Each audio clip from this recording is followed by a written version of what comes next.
শ্রী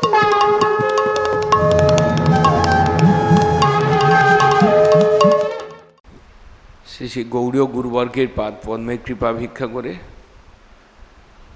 গদ্রুম ধামস্থ শ্রীমদ্ ভক্তি সিদ্ধান্ত সরস্বতী মঠে গৌর কথার পঞ্চম দিবসে আমরা শিল চৈতন্য পার্ষদ শিল প্রবোধানন্দ পাদের ভাষায় মহাপ্রভুর গুণগান শ্রবণ করে আত্মশোধন করার প্রয়াস করি। মঙ্গলাচরণ রূপ বস্তু নির্দেশ বিষয়ে ৭টি শ্লোকের মধ্যে আমরা ৪র্থ নম্বর শ্লোক শ্রবণ করব। দৃষ্ট স্পৃষ্ট কীর্তিত সংস্মৃত বা দূরস্থই অপি আনত বা আদৃত বা প্রেম্ন সারম দাতুম ঈশো য এক শ্রী চৈতন্য নৌমি দেবং দয়ালু।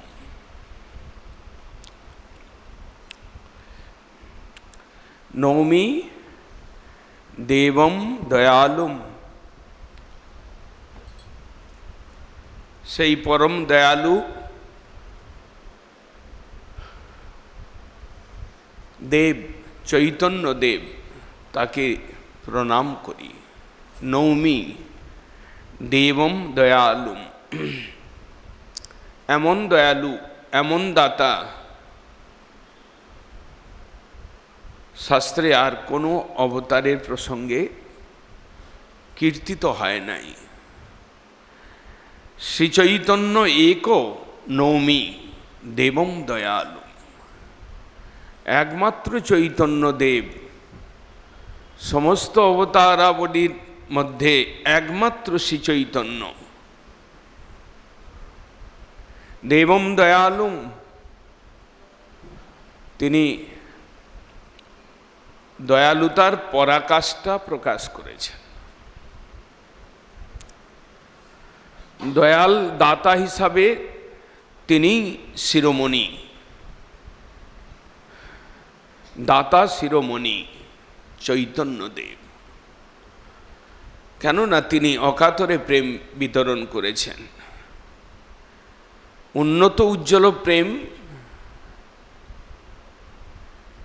সর্বশ্রেষ্ঠ প্রেম, সর্বশ্রেষ্ঠ বস্তু দান করেছেন।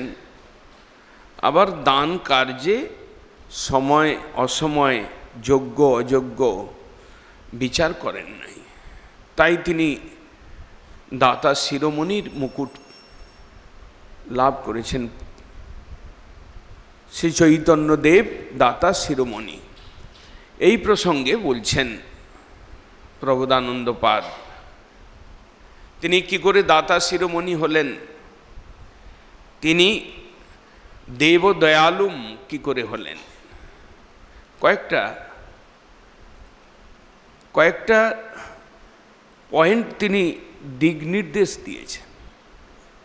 চৈতন্যদেব কেন দাতা শিরোমণি, তিনি কেন দেব দয়াল, কেন তিনি একমাত্র পুরুষ, একমাত্র অবতার, যিনি এমন কিছু দান করেছেন, এমনভাবে দান করেছেন যেটা অন্যান্য অবতারের সঙ্গে কোনো তুলনা হয় না। এক চৈতন্য নৌমি দেবং দয়ালু,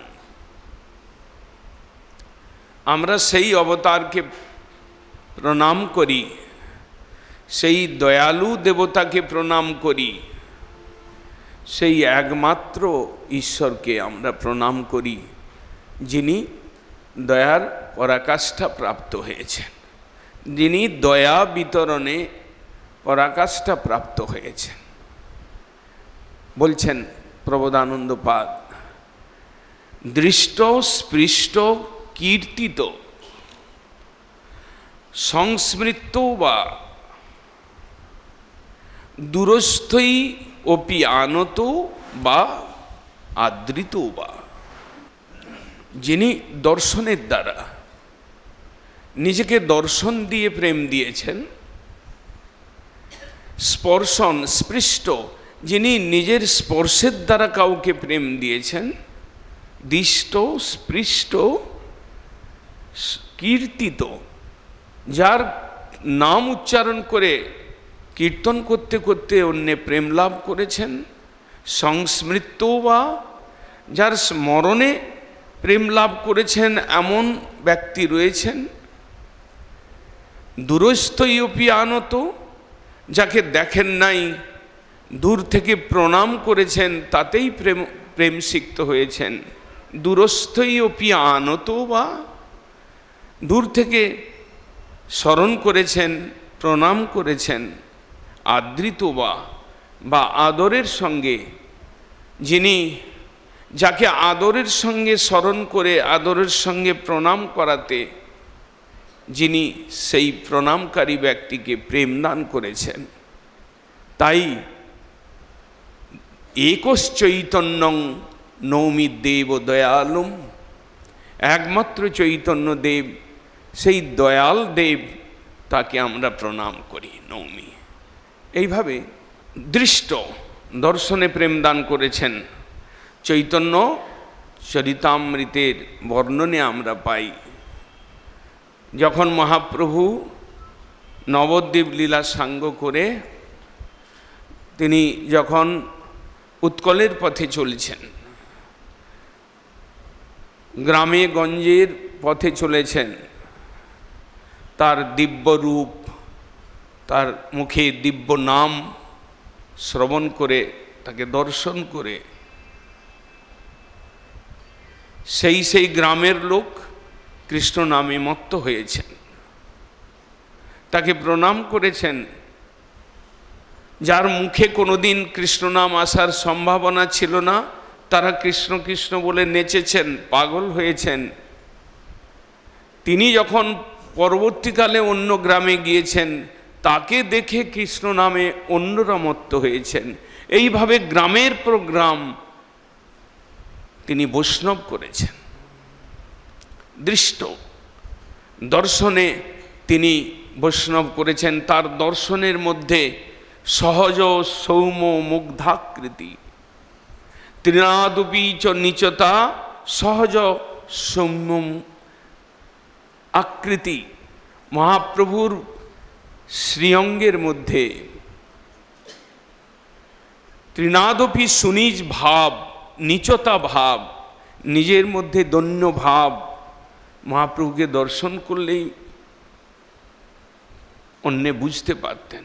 ত্রিনাদপি চ নিচতা, সহজ সৌম্য মুগ্ধাকৃতি, সুধা মধুর ভাষিতা। এমন করে কৃষ্ণ নাম উচ্চারণ করতেন, এমন করে কথা বলতেন যেন বাক্যের দ্বারা সুধা বর্ষণ করছেন। তৃণের ন্যায়, তৃণের থেকেও নীচ, বৃক্ষের থেকেও সহিষ্ণু, এসব কথা শাস্ত্রে চৈতন্যদেবের পূর্বে প্রকাশিত হয় নাই। ঠারে ঠোরে অনেক উপদেশই থাকতে পারে, কিন্তু তৃণাদপি শুনিছেন তররপি সহিষ্ণুনা অমানিনা মানদেন কীর্তনীয় সদা হরি। এ মূর্তিমন্ত হয়ে চৈতন্যদেবের শিবগ্রহে দেখা যেত। তার দর্শনে পবিত্র হয়েছেন মানব, পাপী তাপী নীচ পরমার্থ শূন্য ব্যক্তি। এবং মহাপ্রভুকে দেখে যারা পবিত্র হয়েছিলেন, তাদের দেখে গ্রামের পর গ্রাম কৃষ্ণ নামে মাতোয়ারা হয়েছিল, বৈষ্ণব ধর্ম যাজন করেছিলেন। তাদের মধ্যে পরমার্থ প্রকাশিত হয়েছিল এবং তারা উদ্ধার লাভ করেছিলেন। শুধু উৎকল দেশ নয়, যখন তিনি উৎকল থেকে দক্ষিণে যাচ্ছিলেন, দক্ষিণ দেশ ভ্রমণ করছিলেন, সেই সময়ের বর্ণনে বলছেন কবিরাজ গোস্বামী, দর্শনে বৈষ্ণব হইল বলে কৃষ্ণ হরি, প্রেমাবেশে নাচে লোক ঊর্ধ্ববাহু করি। মহাপ্রভুকে দেখে তারা বৈষ্ণব হয়েছিলেন, তারা কৃষ্ণ হরি রাম নাম নিয়ে নেচেছিলেন। তাদের মধ্যে প্রেমের আভাস দেখা গিয়েছিল, প্রেমের আবেশ, এবং তারা দুবাহু তুলে তারা কৃষ্ণ নাম কীর্তন করেছিলেন। এইভাবে মহাপ্রভু দর্শন, স্পর্শন আদির দ্বারা জীবকে প্রভাবিত করলেন। তার প্রভাব পুরো ভারতবর্ষের মধ্যে ব্যাপ্ত হলো। স্পর্শের দ্বারা তিনি কোনো সময় বিজয় আখরিয়া বলে একজন সুন্দর আক্ষরিক লিখনের যোগ্যতা সম্পন্ন ব্যক্তি, শুক্লাম্বর ব্রহ্মচারীর গৃহে তণ্ডুল খাওয়ার প্রসঙ্গে সেই রাত্রি বিজয় আখরিয়া, তারই পরিচিত শ্রদ্ধালু, তার শরীরে রাত্রিবেলা স্পর্শ করলেন। তিনি যেন স্বপ্ন দেখছেন, স্বর্ণদণ্ড তুল্য হস্ত স্পর্শ করতেই তিনি পাইনু পাইনু বলে চিৎকার করে নাচতে শুরু করলেন। বিজয় আখরিয়া কি যোগ্যতা তার? তিনি শুক্লাম্বরের পরিচিত ছিলেন, তাকে তিনি স্পর্শ দান করে উদ্ধার করলেন। সার্বভৌম জামাতা অমোঘ, ষাঠি তার স্বামী, ষাঠির স্বামী, একমাত্র কন্যা ষাঠি, দময়ন্তী তার মা, দামাত বা জামাতা পেয়েছেন অমোঘ। তিনি ব্রাহ্মণ, তিনি লোভী। ব্রাহ্মণ মাত্রেই লোভী হতে পারেন, কিন্তু তিনি তার সঙ্গে একটা তার দোষ ছিল, তিনি নিন্দুক। মহাপ্রভুকে বারবার দময়ন্তী এবং সার্বভৌম ভট্টাচার্য রন্ধন করে খাওয়ানোর প্রয়াস করতেন। দময়ন্তী ভালো রান্না করতে পারতেন, মহাপ্রভু সেখানে গিয়ে প্রাণ ভরে খেতেন। বারবার ডাকতে চান নিমন্ত্রণ করে, কিন্তু অমোঘের জন্য আর পারছেন না। অমোঘ মহাপ্রভুর খাওয়ার পরিমাণ দেখে নিন্দা করছে, সন্ন্যাসীও এত খায়। এইভাবে নিন্দার চূড়ান্ত সীমায় যখন পৌঁছলেন, তখন দময়ন্তী ক্রোধিত হয়ে বললেন, রান্ডি হৌ ষাঠি, অর্থাৎ আমার জামাতা মরে যাক, আমার মেয়েটা বিধবা হয়ে যাক, এরকম লোকের মুখ দেখতে হয় না, এইরকম বললেন। কিন্তু হরিজন কৃপা লেশ বলত, ভক্তিবিনোদ ঠাকুর গৌরাঙ্গ লীলা স্মরণ মঙ্গল স্তোত্রমে বলছেন, হরিজন কৃপা লেশ বলত। যদি কারো পেছনে হরিজনের কৃপা থাকে, কৃপার লেশ থাকে, তাহলে কত বড় অন্যায় অপরাধ থাক না কেন সেটা ধৌত হয়ে যায়। অমোঘের ক্ষেত্রে তাই হলো। বারবার গালাগালি করতে করতে বিসূচিকা রোগ হলো, মৃত্যু মুখে পতিত অমোঘ। মহাপ্রভুর প্রিয় কোনো ভক্ত বলছেন, আপনি সার্বভৌম জামাতাকে বাঁচান, মৃত্যুর দ্বারে পৌঁছেছেন। মহাপ্রভু সঙ্গে সঙ্গে গেলেন সেখানে। মহাপ্রভু তার বক্ষে হাত দিয়ে বললেন, অমোঘ, তুমি ব্রাহ্মণ, তোমার পবিত্র হৃদয়, এখানে নিন্দা পাপের একটা স্থান কেন দিলে? নিজের শরীরটাকে, নিজের দেহটাকে, নিজের মনটাকে অপবিত্র কেন করলে? এই বলে হস্ত স্পর্শ করলেন। সঙ্গে সঙ্গে বিসূচিকা রোগ থেকে মুক্ত হলেন অমোঘ, উঠে বসলেন, ক্ষমা চাইলেন মহাপ্রভুর কাছ থেকে। স্পর্শাৎ দৃষ্ট স্পৃষ্ট, স্পর্শ মাত্রে উদ্ধার করেছেন, স্পর্শ মাত্রেই জীবকে কৃষ্ণ প্রেম দান করেছেন।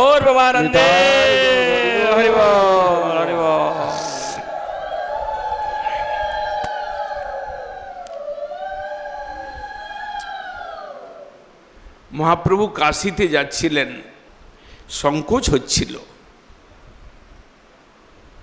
আমি আমার ভাবকেলি ভারতবর্ষের বিভিন্ন স্থানে বিক্রি করলাম, কিন্তু মায়াবাদীর নগরী কাশীতে কেউ কিনল না।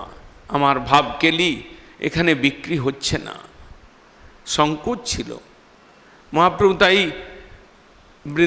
বৃন্দাবনের পথে কাশীকে স্পর্শ করে চলে গেলেন। যখন ফিরছেন তখন কিছু মহাপ্রভুর পার্ষদ ছিলেন, তপন মিশ্র, চন্দ্রশেখর আচার্য, মহারাষ্ট্রীয় ব্রাহ্মণ, তারা খুব দুঃখী ছিলেন যে জগৎ নিস্তার করলেন, আর এই কাশী নগরী মায়াবাদী সন্ন্যাসীরা তারা উদ্ধার পাবে না, এইরকম তারা চিন্তা করছিলেন। মহাপ্রভু যখন ফিরছেন এই সকল ভক্ত প্ল্যানিং করলেন, তারা এক সন্ন্যাসী সভায় মহাপ্রভুকে আমন্ত্রণ করলেন। সেই সন্ন্যাসীর সভা মুখ্যত প্রকাশানন্দ, মায়াবাদী সন্ন্যাসীদের গুরু। তিনি উচ্চাসনে বসেছিলেন। মহাপ্রভু নিমন্ত্রণ স্বীকার করলেন ভক্তের অনুরোধে। তিনি গিয়ে পদদৌত স্থানে নিচে বসলেন, চেয়ার নয়, কুর্সি নয়, উচ্চাসন নয়। সেই স্থানে বসে নিজের প্রভাব জ্যোতি প্রকাশ করলেন। কোনো উপায় নেই, কখনো ঐশ্বর্য প্রকাশ করেও পাপী তাপী নিজকে উদ্ধার করতে হয়। সমস্ত সন্ন্যাসীগণ দেখলেন দিব্য সন্ন্যাসী, তারা এতদিন মুখ দিয়ে নিন্দা করেছেন, কেউ দেখেন নাই। তারা শুনেছেন কান দিয়ে যে বাংলার বঙ্গীয় এক অল্প বয়সের সন্ন্যাসী, 24 বৎসর কেবলমাত্র তার বয়স, ভাবুক সন্ন্যাসী, কেবল কৃষ্ণ বলে কাঁদে এমন এক সন্ন্যাসীর কথা শুনেছে। তাদের ধারণা ছিল, তাদের জ্ঞান ছিল, সন্ন্যাসী মানে শিখাসূত্র মুন্ডন করেছেন, সন্ন্যাসী মানে নিরন্তর বেদান্ত অনুশীলন করেন, সন্ন্যাসী মানে ব্রহ্মানুরাগী, কেবল ব্রহ্মজ্ঞানেতে তারা আবিষ্ট থাকেন, তারাই সন্ন্যাসী, এই তাদের ধারণা ছিল। কিন্তু কৃষ্ণ বলে কাঁদো, কৃষ্ণ বলে ক্রন্দন, নিরন্তর ক্রন্দন, কৃষ্ণ বলে দুবাহু তুলে নিরন্তর নৃত্য, কৃষ্ণ বলে কেবল ভূমিতে মূর্ছিত হয়ে গড়াগড়ি, এইরকম সন্ন্যাসীর অভিনব ধর্ম, অভিনবতার আচরণ, অভিনবতার রূপ, অভিনবতার ক্রিয়াকলাপ, এটা তারা শুনেছেন মাত্র, কিন্তু কোনোদিন দেখেন নাই। মহাপ্রভু যখন পদদৌত স্থানে বসলেন, তৃণাদপি স্বনীচতা, তৃণের থেকেও নিজেকে নীচ এইরকম দেখালেন, আমি হীন সন্ন্যাসী। যখন তিনি বৈভব প্রকাশ করলেন, ঐশ্বর্য প্রকাশ করলেন, প্রকাশানন্দ উচ্চ সিংহাসনে যিনি বসেছিলেন তার শিষ্য সামন্ত তো উঠার, তারা তো ব্যাকুল হচ্ছিলেন যে সন্ন্যাসী কেন নিচে বসেছে, কিন্তু প্রকাশানন্দ আর তার আসনে বসে থাকতে পারলেন না। মহাপ্রভুর ঐশ্বর্য দর্শন করে তিনি নিজে নেমে এলেন, হাতে হাত ধরে স্পর্শ করে তাকে ওঠালেন, তুমি এসো, তুমি আমার পাশে বসো। ওই যে স্পর্শ, প্রকাশানন্দ মায়াবাদী সন্ন্যাসী মহাপ্রভুর স্পর্শ পেলেন, তার ফলটা কি দাঁড়ালো? শেষ পর্যন্ত প্রকাশানন্দ উদ্ধার হলেন। কিভাবে উদ্ধার হলেন? কথোপকথন হলো, কীরকম কি দর্শনের উপরে ভিত্তিতে তিনি গলে গেলেন প্রকাশানন্দ। প্রকাশানন্দ তিনি একজন উচ্চ পর্যায়ের সন্ন্যাসী ছিলেন, তিনি একজন জ্ঞানী সন্ন্যাসী ছিলেন। তিনি বিগলিত হলেন কি করে? চৈতন্যদেবের স্পর্শ সেখানে ছিল। প্রেমের মূর্তি চৈতন্যদেব, তিনি যদি কাউকে স্পর্শ করেন তাহলে তিনি কি না প্রেম পেয়ে থাকতে পারেন? দর্শনে যিনি প্রেম দেন, দূর থেকে প্রণাম করলে যিনি প্রেম দেন, যিনি দূর থেকে স্মরণ করলে তাকে প্রেম দান করতে পারেন, আর প্রকাশ আনন্দকে তিনি স্পর্শ করে প্রেম দিতে পারবেন না? বেশিক্ষণ সময় লাগলো না, ঘণ্টাখানেকের মধ্যেই চেহারা, কাশীর যে পরিবেশ বদলে গেল। হাজার হাজার সন্ন্যাসী যারা মহাপ্রভুর নিন্দা করতেন, যে বাংলার এক ভাবুক সন্ন্যাসী খালি কাঁদে কৃষ্ণ বলে, সেই সকল লক্ষ লক্ষ সন্ন্যাসী তারা মহাপ্রভু বিশ্বনাথ দর্শনে যাচ্ছেন, লক্ষ লক্ষ সন্ন্যাসী তাকে দেখবার জন্য দৌড়চ্ছেন। এরূপ অপূর্ব সন্ন্যাসী। আমরা তো দণ্ড নিয়ে আমরা মাথা উঁচু করে চলি, এ সন্ন্যাসী তো মাথা উঁচু করে চলে না, এ মাথা নিচু করে চলে। এ সন্ন্যাসী নিরন্তর ক্রন্দন করে, আমরা হাসি, কথা বলি, বেদান্তের চর্চা করি, আর এ কেবল কৃষ্ণ কৃষ্ণ বলে কাঁদে। এই রকম তারা লক্ষ লক্ষ সন্ন্যাসীর ভিড় লেগে গেল। কি হলো ঘটনা? 1 ঘন্টার কথোপকথন। প্রকাশানন্দ বললেন, তুমি কেন এরকম অল্প বয়সে সন্ন্যাস নিয়েছো? তুমি কেন কৃষ্ণ নাম করে কাঁদো? তুমি কেন বেদান্ত অনুশীলন করো না? তুমি কেন আমাদের সঙ্গে মেশো না? এই কয়েকটি প্রশ্নোত্তর হলো, তাতেই পথ খুঁজে পেলেন না। বেদান্তে অনেক কথা রয়েছে, অনেক সিদ্ধান্ত রয়েছে, কিন্তু ভাগবতের সিদ্ধান্ত, প্রেমের সিদ্ধান্ত, সেটা যে এক বিন্দু পড়লে সে সব কিছুকেই অমৃত করে দেয়, সব কিছু শুষ্কতার মধ্যে রস সঞ্চার করে, প্রকাশানন্দ সেটা পরবর্তীকালে বুঝতে পারলেন। প্রকাশানন্দ স্বীকার করলেন, বাধ্য হলেন যে কৃষ্ণ নামে যে মধুরতা, কৃষ্ণ নামে যে রস রয়েছে, প্রেম রস রয়েছে, সত্যই ব্রহ্ম অধ্যয়ন, ব্রহ্মানুশীলন, তার মধ্যে তার কোটি ব্রহ্মানন্দ নহে, তার এক বিন্দু। কৃষ্ণ নাম প্রেমে যে আনন্দ সিন্ধু, কোটি ব্রহ্মানন্দ নহে তার এক বিন্দু। প্রকাশানন্দ অনুভব করে তিনি নম্র হতে বাধ্য হয়েছিলেন। কোটি ব্রহ্মানন্দ নয়। কবিরাজ গোস্বামীপাদ এসব কৃপায় প্রকাশ করেছেন, 1 কোটি ব্রহ্মানন্দ আর কৃষ্ণ নামের এক বিন্দু, বলছে তুলনা করা যাবে না। এই 1 বিন্দু কৃষ্ণ প্রেম, 1 বিন্দু কৃষ্ণ নাম রস, একে কোটি ব্রহ্মানন্দের সঙ্গে তুলনীয় নয়। এমনি কথার কথা বলা হচ্ছে, কিন্তু কৃষ্ণ নামের বিন্দু সিঞ্চনে যে প্রেম রস আনন্দ, ব্রহ্মানন্দের মধ্যে ব্রহ্মানন্দকে কোটি কোটি কোটিবার গুণিত করলে তাও কৃষ্ণ প্রেমের কাছে পৌঁছাতে পারে না। নিজ স্পর্শের দ্বারা প্রেম দান করেছেন। আমরা অমোঘ বিজয় আখরিয়ার কথা শুনলাম। এক সময় নীলাচলে অন্তভাগ, নিজ লীলার অন্তভাগে মহাপ্রভু দীর্ঘকাল নীলাচলে বাস করছেন। বিরহ উন্মাদ দশা প্রাপ্ত হয়ে তিনি নিরন্তর গীত গোবিন্দ, কৃষ্ণ কর্ণামৃতা আদি শাস্ত্র আস্বাদন করছেন। মধ্যে মধ্যে যমুনা ভ্রমে সমুদ্রের দিকে দৌড়ে যেতেন। একদিন সকলের অলক্ষ্যে মহাপ্রভু সমুদ্রে ঝাঁপ দিয়েছেন যমুনা ভ্রমে। অনতি দূরে এক জেলে মাছ ধরতে জাল ফেলেছেন, বড় জাল।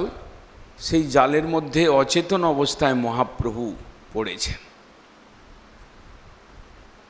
এদিকে স্বরূপ দামোদর, গোবিন্দ আদি তারা মহাপ্রভুকে চতুর্দিকে খুঁজে খুঁজে পাচ্ছেন না।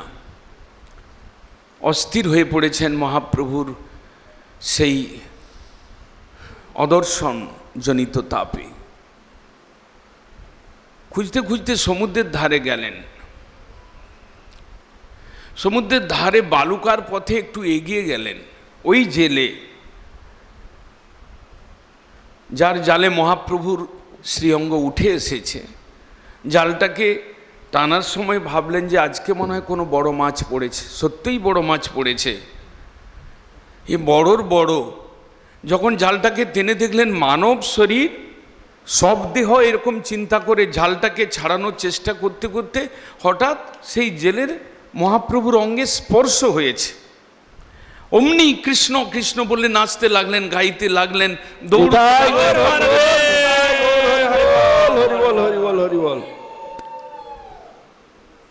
অন্যেরা দেখে ভাবলেন এর মধ্যে ভূত, একে ভূত চড়েছে। কৃষ্ণ কৃষ্ণ বলতে বলতে দৌড়চ্ছেন। স্বরূপ দামোদর আদি যারা খুঁজতে গিয়েছিলেন তারা জেলেকে দেখে ভাবলেন যে জেলেটা কৃষ্ণ বলছে কেন, নিশ্চয়ই এখানে কোনো মহাপ্রভুর প্রাপ্তির সূত্র রয়েছে। তারা এগিয়ে গেলেন, এগিয়ে গিয়ে দেখলেন মহাপ্রভু অচেতন অবস্থায় পড়ে রয়েছেন। কর্ণে কৃষ্ণ নাম শোনাতে শোনাতে তাকে সুস্থ করে মহাপ্রভুকে নিয়ে এলেন। স্পর্শের দ্বারা জেলে প্রেম লাভ করেছেন, এইরকম দয়াল দাতা মহাপ্রভু ছিলেন। এক সময় ঝাড়খণ্ডের পথে চলেছেন মহাপ্রভু। উৎকল প্রদেশ থেকে জঙ্গলের পথ ধরে বৃন্দাবনের দিকে যাচ্ছেন ঝাড়খণ্ডের পথে। ঝাড়খণ্ডে একটি স্থান রয়েছে যেখানে মহাপ্রভু পশু পক্ষী ব্যাঘ্র মৃগ তাদেরকে কৃষ্ণ নামে নাচিয়েছিলেন, আমরা সকলেই জানি। কিন্তু আশ্চর্যের বিষয়, মহাপ্রভুর স্পর্শে ব্যাঘ্র প্রেম লাভ করে কৃষ্ণ কৃষ্ণ বলে নেচেছিলেন। সেটা কি খুব সহজ ব্যাপার ছিল? মহাপ্রভু সেই রাস্তা দিয়ে ভাবে কীর্তন করতে করতে যাচ্ছেন, কয়েকটি ব্যাঘ্র রাস্তার উপরে শুয়েছিল। ওর মধ্যে দিয়ে চলতে চলতে দৈবাত মহাপ্রভুর চরণ স্পর্শ হয়েছে কোনো এক ব্যাঘ্রের। অমনি ব্যাঘ্র উঠে দুই হাত তুলে কৃষ্ণ কৃষ্ণ বলে নাচতে শুরু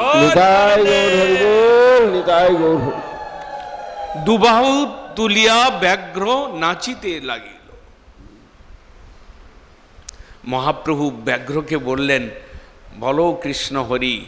খুব আনন্দের সঙ্গে মহাপ্রভুর পেছনে পেছনে কিছুক্ষণ অনুসরণ করলেন। কৃষ্ণ অবতারে তিনি কি পেরেছেন?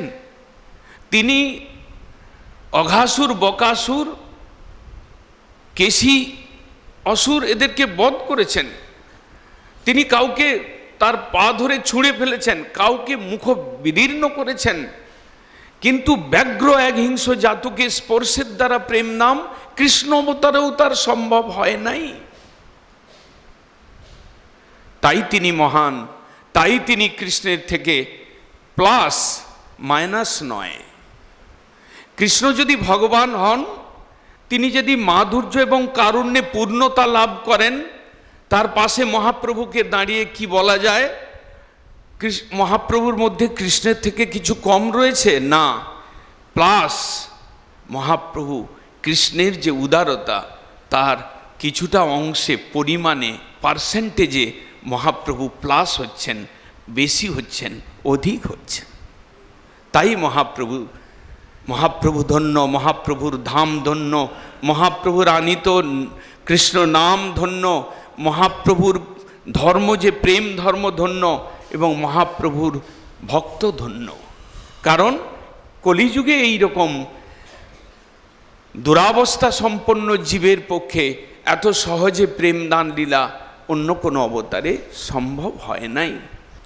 শাস্ত্রকারগণ রূপ গোস্বামীপাদ বর্ণন করেছেন লঘু ভাগবতামৃতে যে যত ভগবানের অবতার রয়েছে, রাম, নৃসিংহ, বামন, কূর্ম, মৎস্য, বরাহ, কৃষ্ণ অবতারী, এদের বর্ণন প্রসঙ্গে, এদের মহিমা প্রসঙ্গে রূপ গোস্বামীপাদ বলছেন যে সমস্ত অবতার থেকে নৃসিংহদেব, রাম এবং কৃষ্ণ এই তিন অবস্থা পরাবস্থ প্রাপ্ত। কীরকম পরাবস্থ? অন্যান্য অবতারের থেকে নৃসিংহদেবের মধ্যে প্রভাব অধিক। কিসের প্রভাব? নৃসিংহদেবের অবিদ্যা বিনাশ, ভক্তের হৃদয়ের অবিদ্যা বিনাশ কার্যে নৃসিংহদেব বিশেষ প্রভাবশালী ছিলেন, তাই ইনি পরাবস্থ অবতার। তার থেকেও অধিক ভগবান রামচন্দ্র, তিনি পরাবস্থ প্রাপ্ত। কীরকম? তিনি প্রভাবাধিক্য, মাধুর্য আধিক্য, এটা দুটো প্লাস হলো রামচন্দ্র অবতারে নৃসিংহদেবের থেকে। তিনি প্রভাবাধিক্য ছিল এবং তার সঙ্গে মাধুর্য আধিক্যও দেখা গেছে। তিনি যখন বনে চলে যাচ্ছেন তখন বৃক্ষলতা গুল্ম তারা কেঁদেছিল। সেই ভগবান কমনীয় মূর্তি রামচন্দ্র, যিনি রাজ সিংহাসনে বসবেন, তিনি আজকে খালি পায়ে কণ্টকাকীর্ণ পথে জঙ্গলে জঙ্গলে ঘুরে বেড়াচ্ছেন। তাই বৃক্ষলতা গুল্মও তাদের হৃদয় বিগলিত হয়েছিল। রামচন্দ্র তার নিজ প্রভাবে তাদের বিগলিত করেছিলেন। পরাবস্থ কৃষ্ণ অবতারে তিনি বাছুর, ময়ূর, হরিণ এগুলোকে আদর করেছেন, স্পর্শ করেছেন। কিন্তু চৈতন্য অবতার তিনি, যিনি ব্যাঘ্রকে পর্যন্ত প্রেম দিয়েছেন স্পর্শের দ্বারা। কিছু অধিক, কিছু উদারতায়, কিছু নিজ বদান্যতা গুণে তিনি অধিক। তাই যিনি চৈতন্য ভজন করবেন তিনি ধন্য। বদান্যতা গুণে তিনি কৃষ্ণকেও এক্সেল করেছেন, ছাপিয়ে গিয়েছেন, কৃষ্ণকে পরাভূত করেছেন। আমাদের চৈতন্য আবির্ভাব মহোৎসবের পূর্বে এসব কথা আমাদের জানা উচিত, শোনা উচিত। দৃষ্ট, স্পৃষ্ট, কীর্তিত চৈতন্যদেবের যারা নাম নিয়ে উচ্চস্বরে আর্তনাদ যুক্ত হয়ে গৌরের নাম, নিতাইয়ের নাম নিয়ে কীর্তন করেছেন, তারা প্রেম পেয়েছেন। তাদের মধ্যে আমরা যখন মহাপ্রভু দক্ষিণ দেশে যাচ্ছিলেন, কুর্মক্ষেত্র বর্তমান অন্ধ্রপ্রদেশের মধ্যে, কুর্ম বিপ্র ছিলেন, কুর্ম দেবতার প্রাচীন মন্দির। মহাপ্রভু ওখানে নৃত্য, গীত এবং ভক্তি প্রচার করতে গিয়েছেন। তাই তিনি এমন প্রভাব বিস্তার করলেন, কুর্ম বিপ্র ধন্য হলেন। এইরকম এক সাধু, এইরকম এক সন্ন্যাসী, যা নিজের দর্শনের দ্বারা যিনি কি করতে পারেন, হৃদয়ে প্রেমের সঞ্চার করে দিতে পারেন, তিনি প্রেমে অভিভূত হলেন। যখন মহাপ্রভু ওখান থেকে চলে গেলেন, এক বাসুদেব কুষ্টি বিপ্র তিনি কুর্মের কাছে এলেন, কুর্মস্থানে এলেন। কুর্ম বিপ্র বললেন, আরে তুমি দুর্ভাগা, তুমি কোথায় ছিলে? একজন সন্ন্যাসী এসেছিল যিনি নাকি স্পর্শমণি, যার দর্শনে সমস্ত রোগ পালায়, যার দর্শনে কৃষ্ণ প্রেমের স্পর্শ পাওয়া যায়। তুমি কোথায় ছিলে? এখনই মনে হয় তিনি চলে গেলেন। দেখো দেখো। সেই কুর্ম বিপ্রের কথা শুনে বাসুদেব বিপ্র, কুষ্ঠী বিপ্র, তিনি হা হা করে গৌরের নাম নিয়ে ক্রন্দন করতে থাকলেন। হায় মহাপ্রভু, তুমি আমাকে দর্শন দাও, দর্শন দান বলে আর্তনাদে চিৎকার করতে থাকলেন। মহাপ্রভুর কাছে সেই আওয়াজ পৌঁছালো। মহাপ্রভু পুনরায় ফিরে এলেন, সেই কুষ্ঠ বিপ্রের কাছে এসে তাকে আলিঙ্গন করলেন। বললেন, তোমার কি দুঃখ? বললেন, না, কোনো দুঃখ নেই। সেই কুষ্ঠী বিপ্র, যার কুষ্ঠ রোগের এত প্রাচীনতা, এমন ক্রনিক অবস্থা যে কীট অর্থাৎ ঘাতে কীড়া পড়ে গিয়েছিল, সেই কীট সেই তার শরীরের রস পান করে জীবিত থাকতো। যদি বাইচান্স কোনো কীট তার শরীর থেকে পড়ে যেত, সে উঠিয়ে তার নিজের শরীরে তাকে রাখত, কারণ যদি এই কীটটা বাইরে থাকে মারা যাবে, রস পাবে না। এই রকম এক দয়ালু বিপ্র, কোনো কর্মফলে তিনি কুষ্ঠরোগ তার ভোগ ছিল, তাই তিনি পেয়েছিলেন। মহাপ্রভু যখন স্পর্শন আলিঙ্গন করলেন, কুষ্ঠ ব্যাধি চলে গেল, সুন্দর তার রূপ হলো। মহাপ্রভুর চরণে প্রণত হয়ে বললেন যে, আমি তো আগে ভালো ছিলাম, এখন তো আমাকে গর্ব অহংকার আমাকে গ্রাস করবে, কি করে আমি কৃষ্ণ ভজন করব? মহাপ্রভু বললেন, কভু না বাঁধিবে তোমায় বিষয় তরঙ্গ, সর্বদা তুমি কৃষ্ণ নাম করো, কখনোই তোমাকে অভিভূত করতে পারবে না।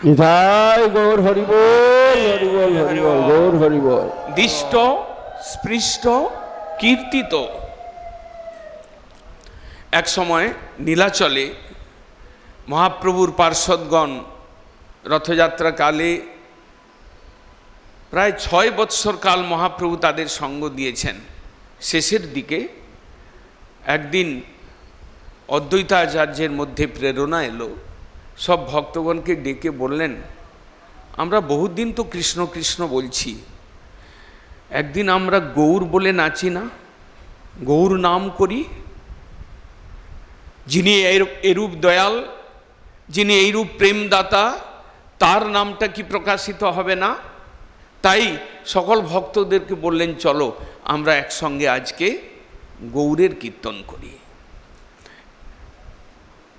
অসম্ভব ছিল, ভক্তরা ভাবলেন, কিন্তু যে মহাপ্রভু নিশ্চয়ই ক্রোধিত হবেন, কারণ তিনি কৃষ্ণ নাম প্রচার ছাড়া অন্য কিছু করেন নাই। নিজ নাম প্রচার করবার জন্য তিনি আসেন নাই। নিজ মধুর নাম বলে যে মহাজনগণ কীর্তন করেছেন সেটা কৃষ্ণ নাম, তিনি অন্তঃকৃষ্ণ, তাই নিজ নাম কীর্তন কর। কিন্তু গৌর নাম কীর্তন করাটা স্বাভাবিক হবে না। ভক্তগণ কানাকানি করতে লাগলেন, ফুসফুস করতে লাগলেন, এটা কিভাবে সম্ভব? নিশ্চিত রূপে মহাপ্রভু আমাদের প্রতি ক্রোধিত হবেন। কিন্তু অদ্বৈত আচার্যের আজ্ঞা লঙ্ঘন করবারও কারো ক্ষমতা ছিল না। তিনি সেনাপতি, তিনি শ্রেষ্ঠ সেনাপতি। মহাপ্রভুর অবতারে যদি যদি যদি তার হরিসংকীর্তন দ্বারে মায়ার বিক্রম, মায়ার সঙ্গে যুদ্ধ করে জীবকে বাঁচানোর ছিল, তাহলে সেই যুদ্ধের প্রধান সেনাপতি ছিলেন দুইজন, অদ্বৈত আচার্য এবং নিত্যানন্দ প্রভু। সেই অদ্বৈত আচার্যের আজ্ঞা লঙ্ঘন করে এমন কোনো ক্ষমতা কোনো ভক্তির ছিল না। তাই তারা সকলে মিলে প্রাণ ভরে গৌর নাম কীর্তন করলেন। বললেন, জয় সংকীর্তন প্রিয় গৌর গোপাল, জয় ভক্ত জনপ্রিয় পাষণ্ডীর কাল। এই বলে নৃত্য করতে লাগলেন। গৌর গোপালের কীর্তন। এতদিন কৃষ্ণ গোপাল ছিলেন, কিন্তু এখন তিনি গৌর গোপাল। প্রত্যেকের মনে উল্লাস। যদি বীর সেনাপতি থাকেন তাহলে আর কিসের চিন্তা? তিনি উৎসাহ যোগালেন। খুব কীর্তন হলো। মহাপ্রভু দূর থেকে শুনছেন যে আজকে কৃষ্ণ নাম শোনা যাচ্ছে না। গোবিন্দকে পাঠিয়ে বললেন যে কি দেখো তো কি ব্যাপার। নিজ সেবক গোবিন্দকে পাঠিয়ে দেখলেন যে না, আজকে অন্য নামই হচ্ছে। সত্যই আজকে গৌর নামের কীর্তন চলছে। গোবিন্দ দেখলেন খুব উৎসাহের সঙ্গে হচ্ছে, সম্মিলিতভাবে হচ্ছে। গোবিন্দ এসে বললেন যে না প্রভু, আপনি ঠিক, আজকে তারা আপনার নাম নিয়ে নাচছে। এতদিন তো কৃষ্ণ নাম নিয়ে নেচেছে, আনন্দ পেয়েছে আপনার কৃপায়। তো যার কৃপায় কৃষ্ণ নাম উচ্চারণ, যার কৃপায় কৃষ্ণ প্রেম প্রাপ্তি, তারও তো কিছু মাহাত্ম্য আছে। তাই তাদের মধ্যে আজকে কিছু প্রেরণা এসেছে, আপনার নাম নিয়ে তারা নাচছে। মহাপ্রভু গম্ভীর হলেন, শয়ন করে রইলেন যেন শরীর খারাপ। কীর্তন অন্তে সকলে প্রণাম করতে এলেন। গোবিন্দ মহাপ্রভুকে বললেন যে ভক্তগণ দণ্ডবোধ করতে চায়। মহাপ্রভু একটু উল্টো দিকে মুখ করে শুইলেন, একটুক্ষণ গম্ভীর হয়ে চিন্তা করলেন, ভক্ত দর্শন বিনা কি আমার জীবন বাঁচবে? শীঘ্রই আদেশ দিলেন গোবিন্দকে, আসতে বলো তাদের ভেতরে। এলেন, সেনাপতি সামনে রয়েছেন। বললেন যে নিত্যানন্দ, অদ্বৈত, আজকে তোমরা কিসের কীর্তন করলে? গম্ভীরভাবে বললেন যে হ্যাঁ, আজকে আমরা গৌরের কীর্তন করেছি, আপনার নামের কীর্তন করি। কে বলল, কে আদেশ দিল, কেন বা করতে গেলে? বলে আজকে আমাদের ভেতরে প্রেরণা এলো। আজকে ঈশ্বরের ইচ্ছা ব্যতীত কেউ কি কিছু করতে পারে? ক্ষুদ্র জীবের কি সাধ্য রয়েছে? কৃষ্ণ নাম কীর্তন যে করতে পারে না ভগবানের কৃপা ব্যতীত, সে গৌরের নাম কীর্তন করবে ঈশ্বরের কৃপা ব্যতীত সম্ভব নয়। আজকে আমরা গৌর নাম কীর্তন করলাম, ভালো লাগলো, আনন্দ পেলাম। মহাপ্রভুর ব্যাখ্যার আর কোনো টিকা খুঁজে পাচ্ছিলেন না। অদ্বৈত আচার্য যে ব্যাখ্যা করলেন, উনি তো সংস্কৃত এখানে পড়েছিলেন, নবদ্বীপে ব্যাকরণ পড়েছিলেন, কিন্তু সার্বভৌম ভট্টাচার্যের ব্যাখ্যার যে কিছু ক্ল্যারিফিকেশন দেবেন কিছু পেলেন না, তাই অবশেষে মান ভাঙলেন, সকলের সঙ্গে পুনরায় তিনি সম্বাহন করলেন। এই হচ্ছে চৈতন্য নামের প্রভাব। দৃষ্ট, স্পৃষ্ট, কীর্তিত, সংস্মৃত। যারা মহাপ্রভুর কাছে আসতে পারেন নাই, যে সকল ভক্ত দূরের থেকে তাকে স্মরণ করেছেন, তিনিও প্রেমে অভিভূত হয়েছেন। দূরস্থই অপি আনত, বা দূর থেকে প্রণাম করেও এই নবদ্বীপে যখন সাত প্রহরিয়া ভাবে মহাপ্রভু সকলকে বর দিচ্ছিলেন, কিন্তু শ্রীধর আসছিলেন না। শ্রীধর দূরে পড়ে ক্রন্দন করছিলেন, আমি অযোগ্য, আমি অধম, আমার কোনো যোগ্যতা নেই, এটা অনুভব করে। আমরাও তো বলি আমি খুব অধম, আমাকে কৃপা করবেন। আমাদের মুখ দিয়ে যে আমি অধম বেরোয়, ওগুলো নাটকের একটা বুলি অঙ্গ মাত্র। কিন্তু শ্রীধর সে সত্যি সত্যিই নিজেকে হীন অভিমান করে তিনি দূরের থেকেই প্রণাম করছিলেন। ডাক এসে গেল, তিনি তো দূরে ছিলেন। সকল ভক্তগণ, লক্ষ লক্ষ মহাপ্রভুর ভক্ত এক এক করে সকলকে বরদান করছিলেন, কিন্তু মহাপ্রভুর ডাক এসে গেল, যাও শ্রীধরকে নিয়ে আসো। কোথায় রয়েছে শ্রীধর? সকল ভক্তগণ বললেন যে দূরে পড়ে দণ্ডবোধ করছে আর ক্রন্দন করছে, আপনার কৃপার স্মরণ করছে। তাকে উঠিয়ে নিয়ে এলেন। শ্রীধরকে বললেন, চলো, প্রভু তোমাকে ডাকছেন। বলে, প্রভু আমাকে ডাকছেন? এই বলে ক্রন্দন করতে করতে তিনি গেলেন। মহাপ্রভু বললেন, শ্রীধর বাছিয়ালো হবর, তুমি বেছে বর মাগো, তুমি কি চাও? অষ্টসিদ্ধি, আমি তোমাকে আজকে বর দেব। মহাপ্রভুর কাছে শ্রীধর বললেন, আপনি কৃপাময়, আপনি বর দেবেন নিশ্চয়ই। আমার একটাই বর, যে ব্রাহ্মণ গঙ্গা স্নানে থেকে ফেরার পথে আমার সঙ্গে রোজ কোন্দল করত, থোড় কলা মোচা নিয়ে এসে বিনা পয়সায়, নাহলে কয়েক দণ্ড ঝগড়া করে আমার কাছে অল্প পয়সা দিয়ে মাল নিয়ে আসতো, সেই ব্রাহ্মণ জন্ম জন্ম আমার নাথ হোক, জন্ম জন্ম তিনি আমার প্রভু হোক। নিতাই গৌর হরি বল, গৌর হরি।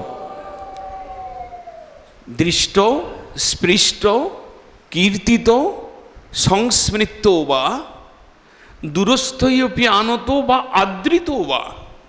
যদি কেউ কোনোদিন মহাপ্রভুর কাছে আসেন নাই, ধামে আসেন নাই, কোনো ভক্তের মাধ্যমে মহাপ্রভুর কথা শুনেছেন, নবদ্বীপের কথা শুনেছেন, মহাপ্রভুর প্রেমের কথা শুনেছেন, আর দূর থেকে প্রণাম করেছেন, আদরের সঙ্গে সেই প্রভুকে তিনি স্মরণ করেছেন, তাকেও পর্যন্ত মহাপ্রভু তাকে প্রেরণ করেছেন, তাকেও পর্যন্ত প্রেম দান করেছেন। সংস্মৃত, আদৃত বা, যিনি মহাপ্রভু একজন কলিযুগের অবতার, তিনি আমাদের কাছে এসে সহজ পথ দিয়েছেন, কৃষ্ণ নাম কীর্তনের পথ দিয়েছেন। এই অনুমোদন করে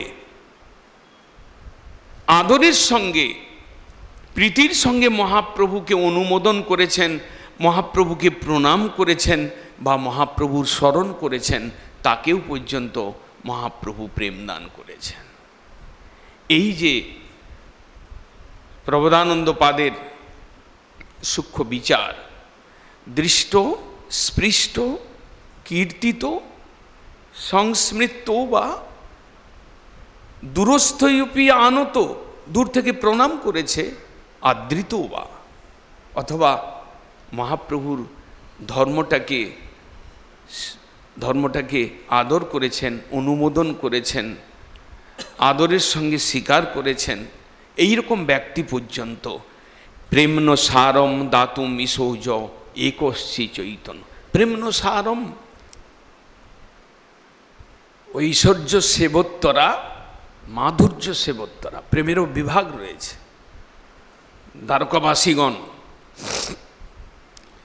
বা মথুরাবাসীগণ, তারাও কৃষ্ণের দর্শনে প্রেম পেয়েছিলেন, কিন্তু ঐশ্বর্য ভাবযুক্ত প্রেম আর কেবল বিশুদ্ধ প্রেম।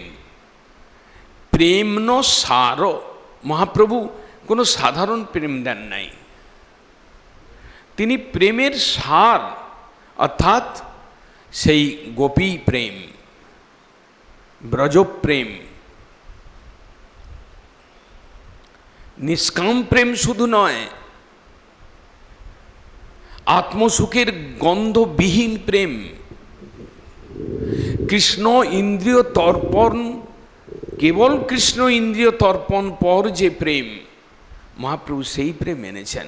তাই বলছেন প্রেম্ন সারম দাতুম, দিয়েছেন, দেওয়ার জন্য এসেছেন সেই যে ঈশ্বর, একশ চৈতন্যম, একমাত্র চৈতন্য দেব, নৌমি দেবম দয়ালুম, সেই দয়ালু দেবকে আমরা প্রণাম করি। বাঞ্ছা কল্পতরুভ্যশ্চ কৃপা সিন্ধু ভৈব চ পতিতানাং পাবনেভ্যো।